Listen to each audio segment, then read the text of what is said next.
Енергийната общност за мен е кауза, предизвикателство и огромна привилегия да бъда част от нея.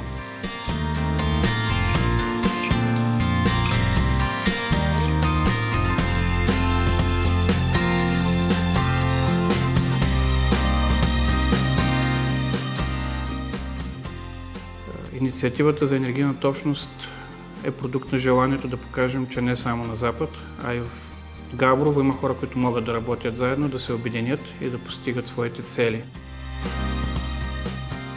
Ние имахме идея, кои ще бъдат основните заинтересовани лица, но по-добрата новина е, че още когато обявихме набирането и поканата за включване, гражданите сами припознаха, като че ли имаше очакване от тяхна страна нещо такова да се случи.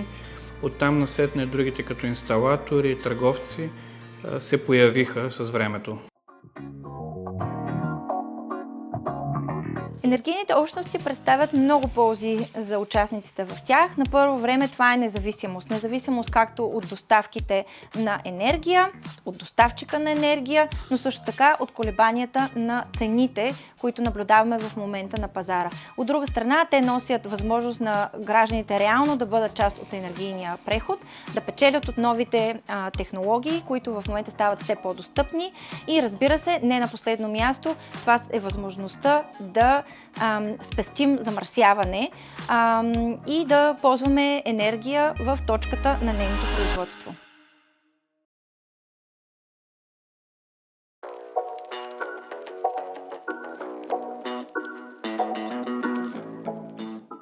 От октомври 2023 година българското законодателство припозна енергийните общности.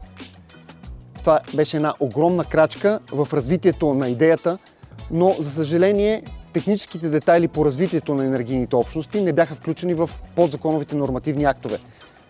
Основен проблем е споделянето на енергия и това пречи изключително много за развитието на енергийните кооперативи като цяло в страната ни. За разлика от други държави, в България участниците в енергийни общности на този етап следва да разчитат изцяло на лични спестявания.